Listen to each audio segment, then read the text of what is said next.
Forget frequently asked questions. Common sense, common knowledge, or Google. How about advice from a real genius? 95% of people in any profession are good enough to be qualified and licensed. 5% go above and beyond. They become very good at what they do, but only 0.1% are real geniuses. Richard Jacobs has made it his life's mission to find them for you. He hunts down and interviews geniuses in every field: sleep science, cancer, stem cells, ketogenic diets, and more. Here come the geniuses. This is the Finding Genius Podcast with Richard Jacobs.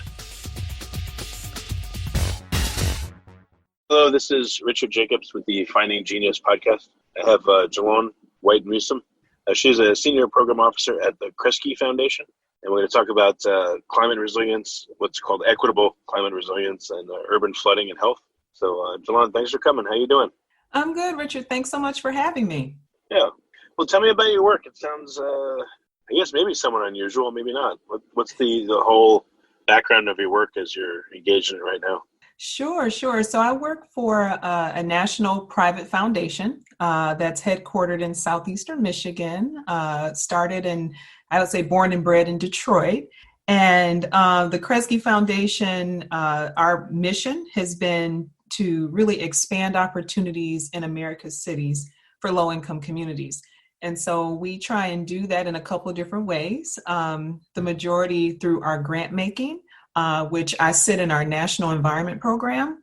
And the focus of our grant making is really to help build what we call climate resilient communities, and do that in ways that it's grounded in equity. So climate resilience, you'll probably get a lot of definitions, but basically it means reducing the sources of pollution that drive climate change, adapting to the new normal because of climate change, and then making sure that the people that are impacted the most are a part of the solution set, and really building that social cohesion for folks that are trying to deal with climate change. So that is the focus of our program, the environment program, where I sit. Okay. And then as it relates to water issues and then climate change, you're focused on them just in your area, or is it all across the U.S.? Like, how local is it? Yeah, so I've been fortunate to create what's called our Climate Resilient and Equitable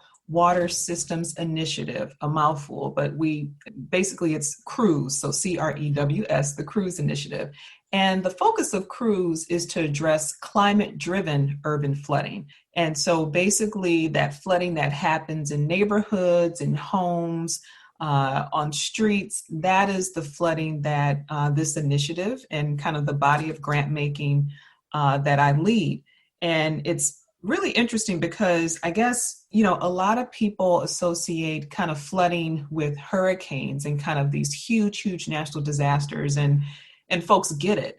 But really, the same level of, I would guess, anxiety and disaster and crisis can also come from flooding that happens in neighborhoods. And we're seeing that, I'm sure, in the news and in other places even more frequently now, as a lot of communities and cities continue to flood more frequently, and the flooding, get more intense, which leads to, of course, not only damage of property, but people having to relocate, the mental and health effects that comes from flooding. All of that is why, again, we decided to really focus a lot of grant making on building more climate resilient systems. Yeah, well, I remember in New Orleans, when the hurricane came, the levees broke and there was massive flooding there. And I was in New York when, it was a lot smaller, but Hurricane Sandy came, and a lot of people that live right on the shore, their houses were flooded, and then they couldn't get their power meters back on. The city said, no, you need a new meter. And some people had no homes for like a year. Some people just had to abandon their homes, and they had insurance problems. So yeah, I can see in a lot of areas, I'm sure it's a massive, big deal. Yes, definitely. And I think, you brought up, there's so many different issues. And I think what makes urban flooding something, I think that's becoming more appreciated, but has been underappreciated, is really the way we solve the problem.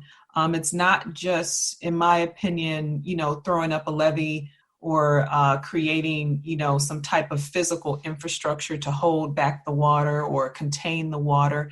That's part of the solution set. But I think the other critical piece is making sure that, one, we're addressing the social infrastructure problem.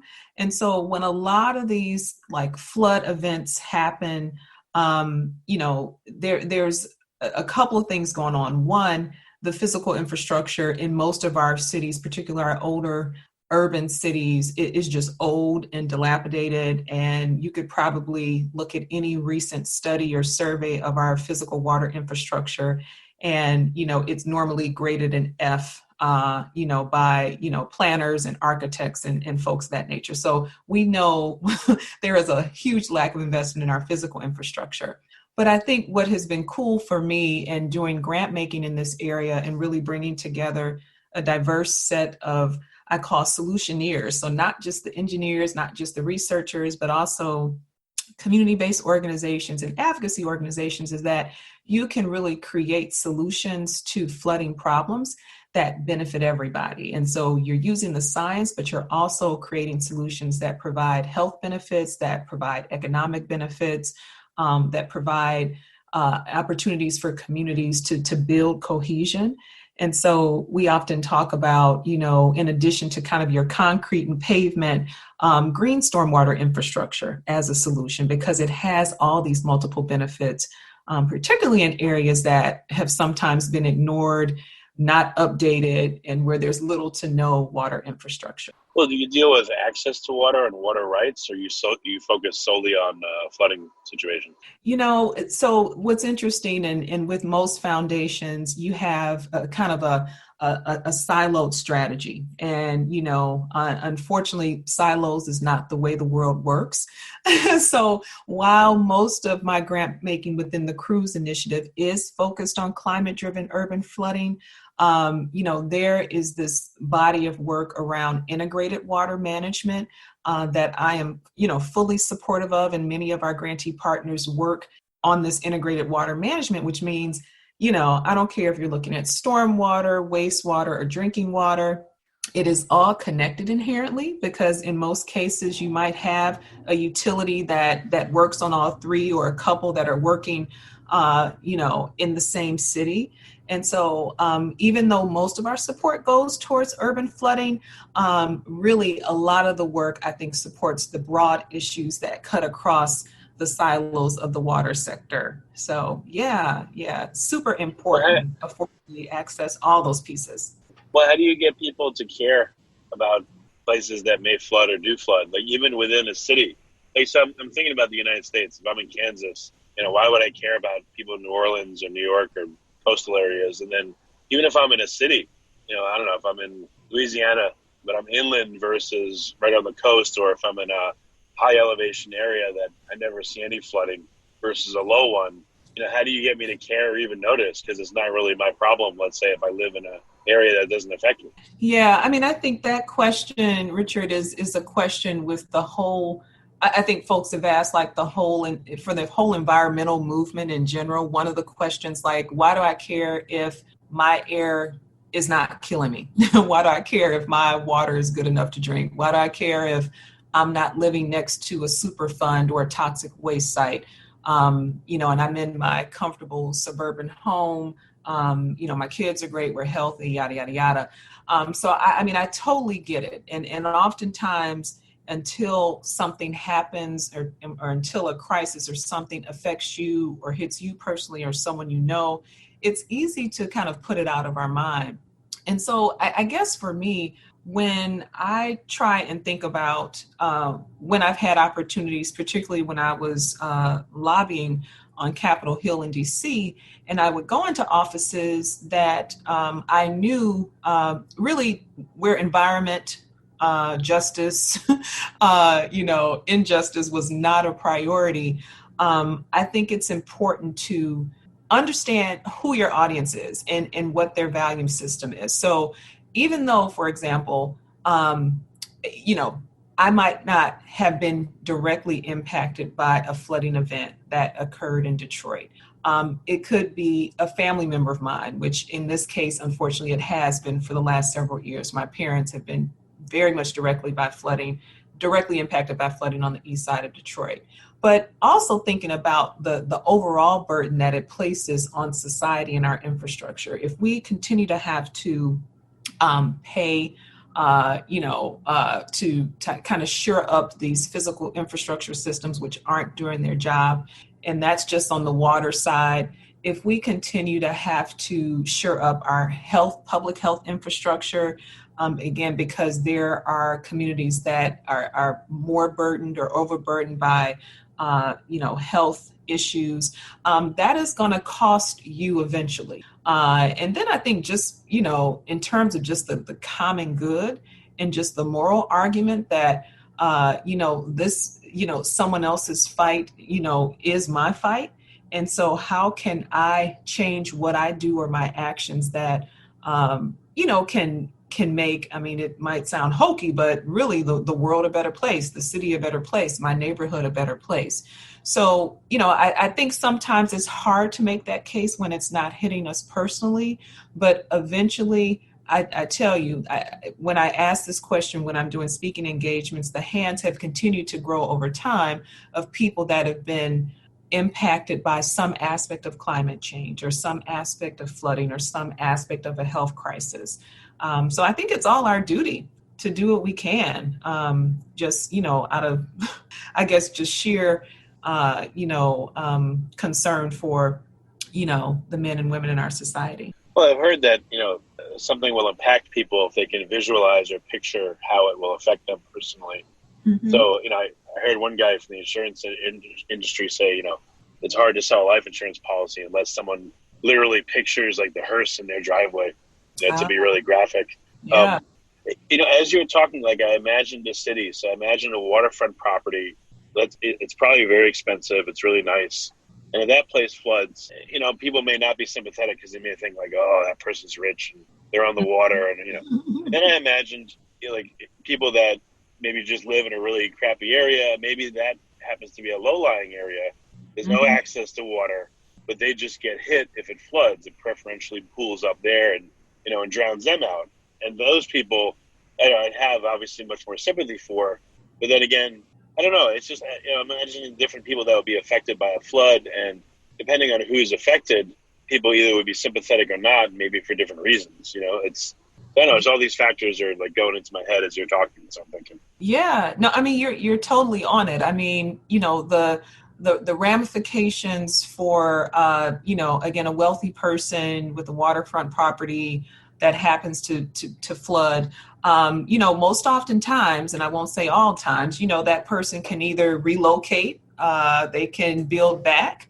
We've seen this in the city of Miami, particularly on Miami Beach, where there's homes, rebuilt on stilts, and they've been rebuilt a couple of times, or the level of the home itself has been raised because they have the financial resources to adapt. And sometimes I would say a not so smart way, but they have these resources to adapt. So the impact of a flood, might be, a little bit of resource strain or consumption. But when you think about other communities in Miami that have been forced to live, I would say, in lower lying areas with little to no water infrastructure that continue to experience what they call sunny day flooding, the situation is a little bit different because, again, you might not have another home to go to. You might not have the resources to, again, make those adaptations, those physical adaptations to your home.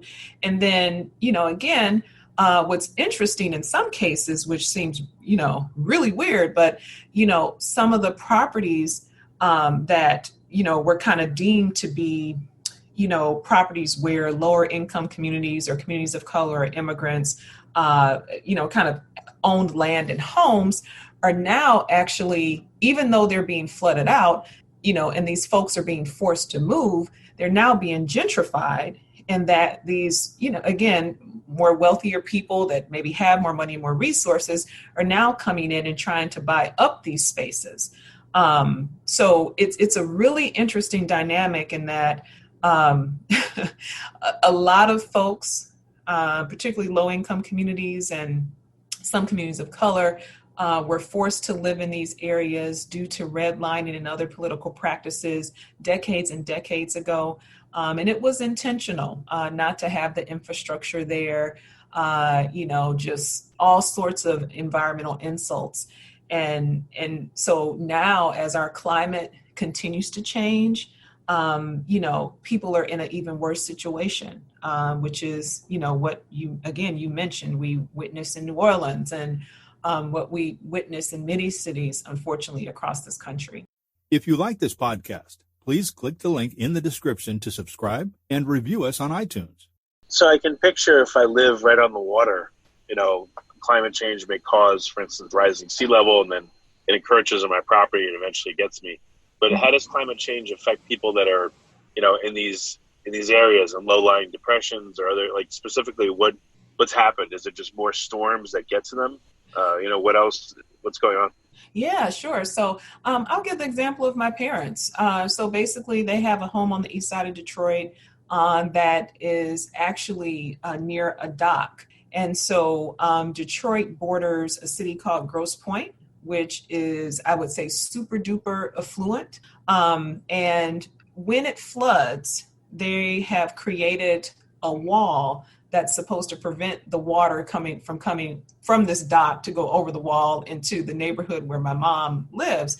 But that has been breached multiple times. And so, again, you not only have the breach happening, but the flooding gets into your basement.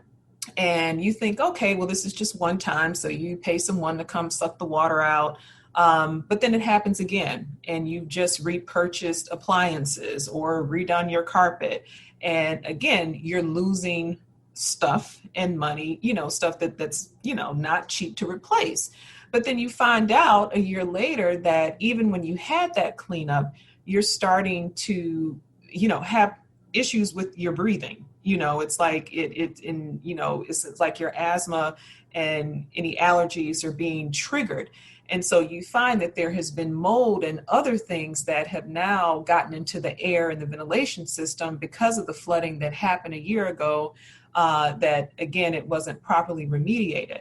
And so it's like, okay. And then, you try and reach out to, the folks that are supposed to provide protection, the city in some cases, supposed to provide proper barriers or whatever to make sure that these things, hold when the waters rise. And basically the community that my mom is in is, they were kind of like, I would say, not blamed, but basically it was, oh, well, that's your problem. And it's not our problem, talking about the city. And so you try and, again, work with a city that's not working with you, because this is it's a lot of expenses, and it's multiple flooding multiple times. And then you have these health concerns that are raising up. Again, and it particularly becomes a challenge when you have pre-existing health conditions that are exacerbated by the flooding and the air that you're now breathing in. And then when you try and even get insurance companies to come and assess, insurance that you've been paying for, and they make it super, super difficult for you to file a claim and get any, funds or resources to try and rebuild back your life in some semblance of a decent amount of time. It's that compilation of stuff that, makes flooding a nightmare in many ways. And that is just one story. But there are many stories across this country. In fact, there's an organization we support called the Anthropocene Alliance. And it's basically about 90 flood survivor groups, literally called flood survivor groups across the country. And what they do is really fight, again, for folks in their particular cities to acknowledge that, this is not right. It's not acceptable. Flooding is a public health hazard. And there are things that, we need to do about it. So, this is a huge issue. It's going to continue to be a huge issue and something that we can't ignore. Well, again, I'm not trying to be difficult, but if I don't live in that area that, of East Detroit that was flooded, if I live in Grosse Pointe or if I live somewhere else, and you tell me about this issue, what have you observed will typically be like a response if someone's not in that area? And how do you get their help or their buy-in? What do you say to them? Yeah, I mean, that is a critical issue everywhere. And, I would say, to your point, the people that you would need to convince are the leaders, the folks that can make decisions. So when I talk, to, my grantee partners and even, family and colleagues that are trying to, I would say, get the attention or the ear of those that can begin to make change, whether it's in policy or resource deployment, is that, focus on, again, the people that, have that power. And even if they don't get it, there are ways to really make them understand. So I would be less concerned with, again, if I was in this situation, trying to convince, maybe someone in the suburbs or some other place that hasn't been touched by, the water or flooding, that this is an important problem. Because again, I think people, sometimes have to experience or feel it to appreciate it, or some people actually care about the struggles of others. But, I would say, and what I tell folks is that who are the folks that really need to understand why this is an issue and a problem? Some people you're going to be able to convince and change. Some people you're not. So your job is to plant the seeds as much as you can in different places, but really focus on those folks that it is their responsibility. They're either getting paid to serve, they have been voted in, or this is their duty as a municipal office to manage these situations.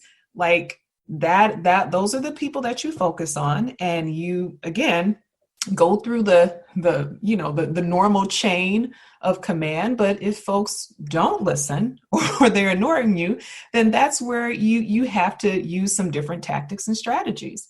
So, again, I think, beating folks over the head with different issues has never worked, but there is a responsibility and level of accountability that the folks that we vote and that we pay to serve us in whatever community, they can't ignore it. And I think there have been so many, examples of how communities, regular people, moms, grandmas, anybody, continue to rise up and make their voices heard on flooding, health, and many, many other issues. So what are some of the cool ideas that solutioneers have come up with that you've provided grant money towards?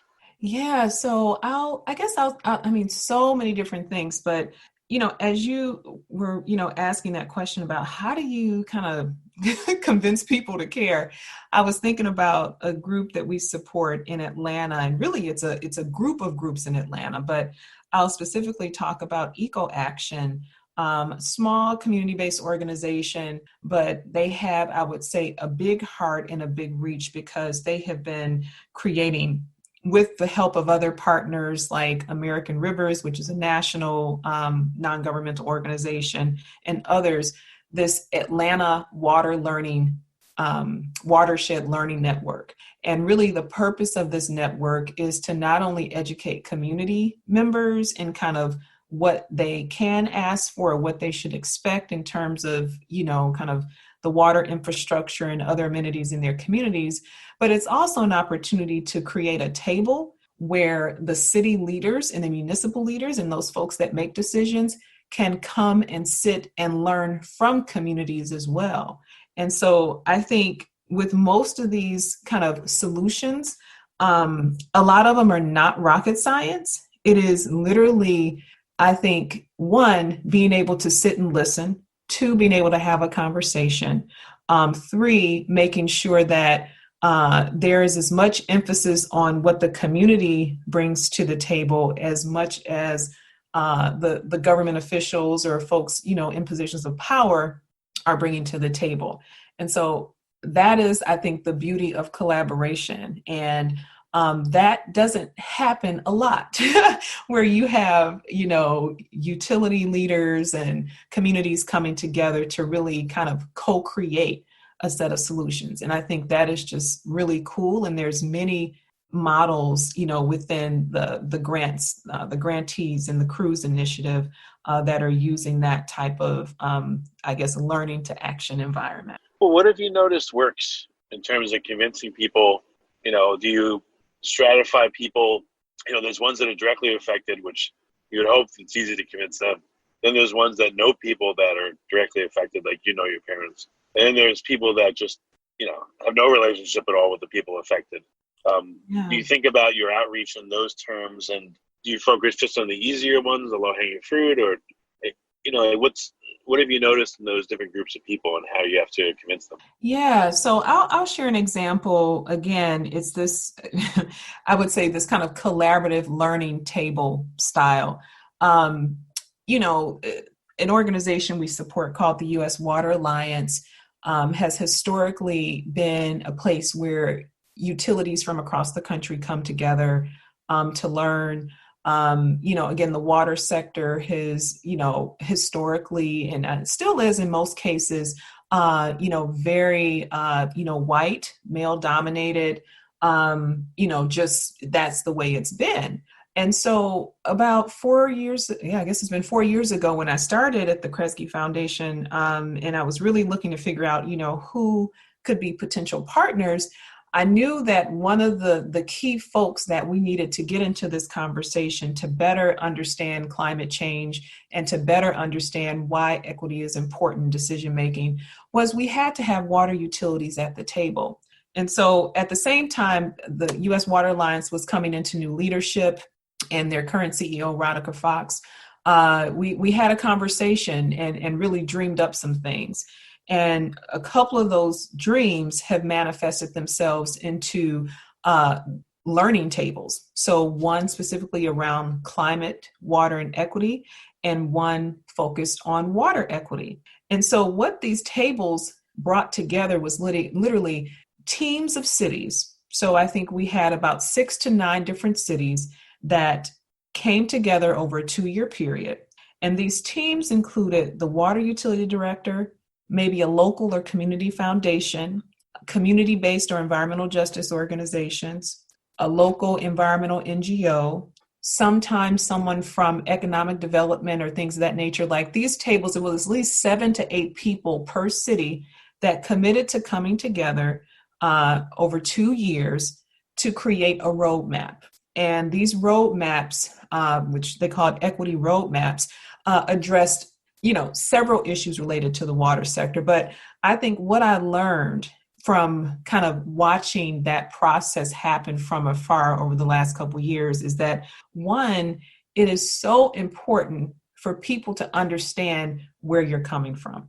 For example, you'll have community members that say, well, why can't they do this? Or why can't this utility, reduce our rate, or yada, yada, yada. But then the utility will say, well, this is why we can't do it. This is the constraints we have. It's actually a statute that we would need to change, and yada, yada, yada. And so, again, where there have been existing tensions, I think in many cases, there was no communication.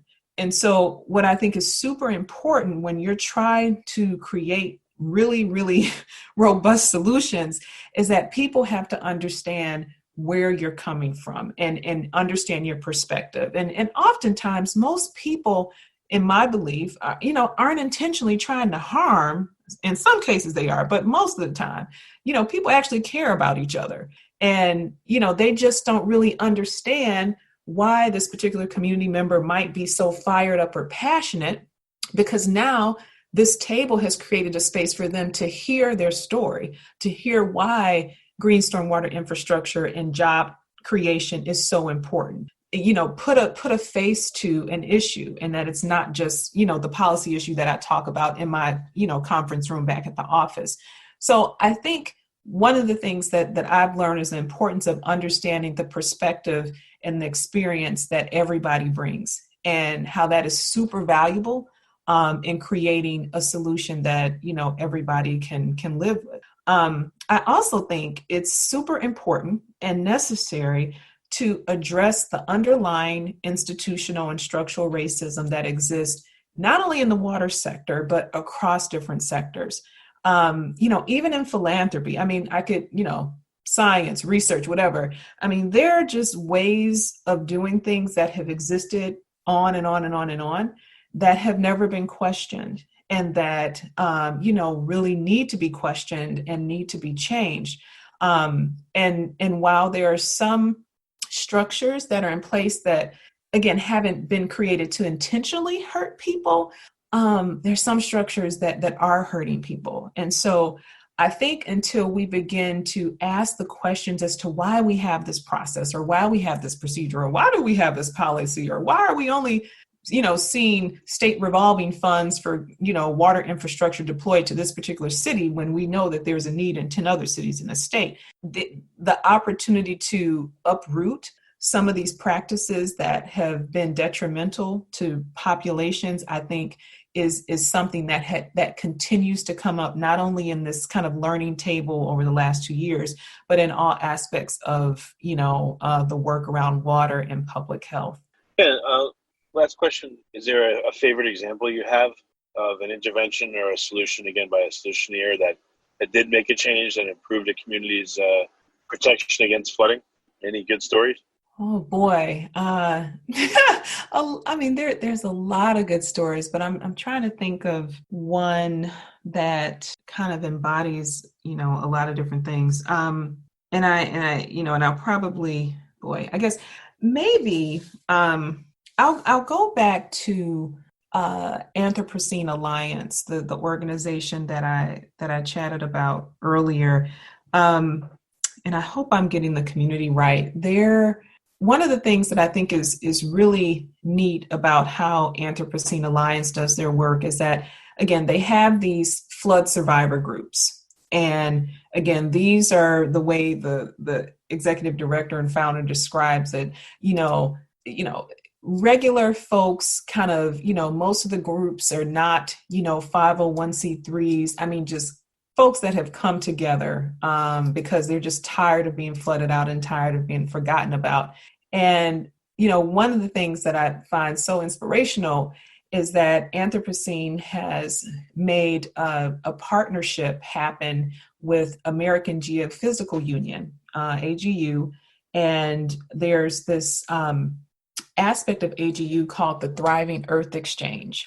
And what they do, in my words, is provide scientists and technical support pro bono to, nonprofit organizations.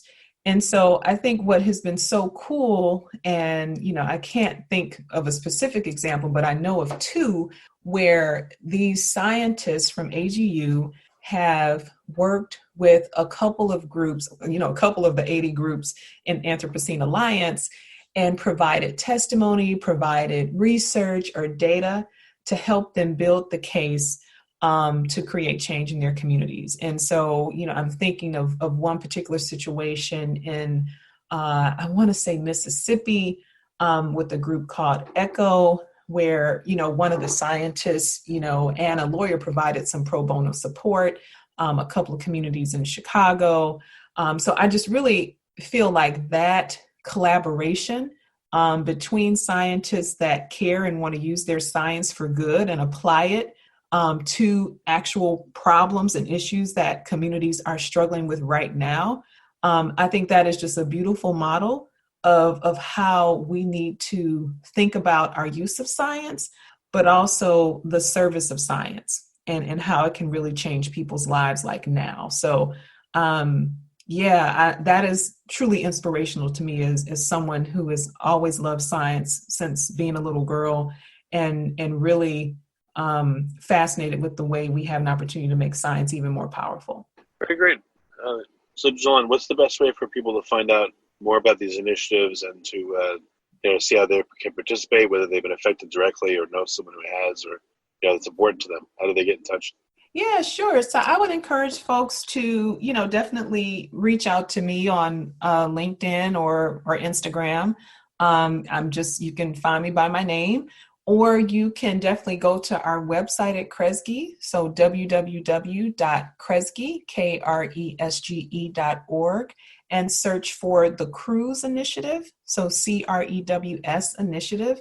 And that will give you a gist of some of our partners. And again, folks are always looking to work together and help each other. So I would love to be supportive in any way. Well, very good. Jalonne, thanks for coming. I appreciate it. All right. Thank you so much, Richard. If you like this podcast, please click the link in the description to subscribe and review us on iTunes. You've been listening to the Finding Genius podcast with Richard Jacobs. If you like what you hear, be sure to review and subscribe to the Finding Genius podcast on iTunes or wherever you listen to podcasts. And want to be smarter than everybody else? Become a premium member at findinggeniuspodcast.com. This podcast is for information only. No advice of any kind is being given. Any action you take or don't take as a result of listening is your sole responsibility. Consult professionals when advice is needed.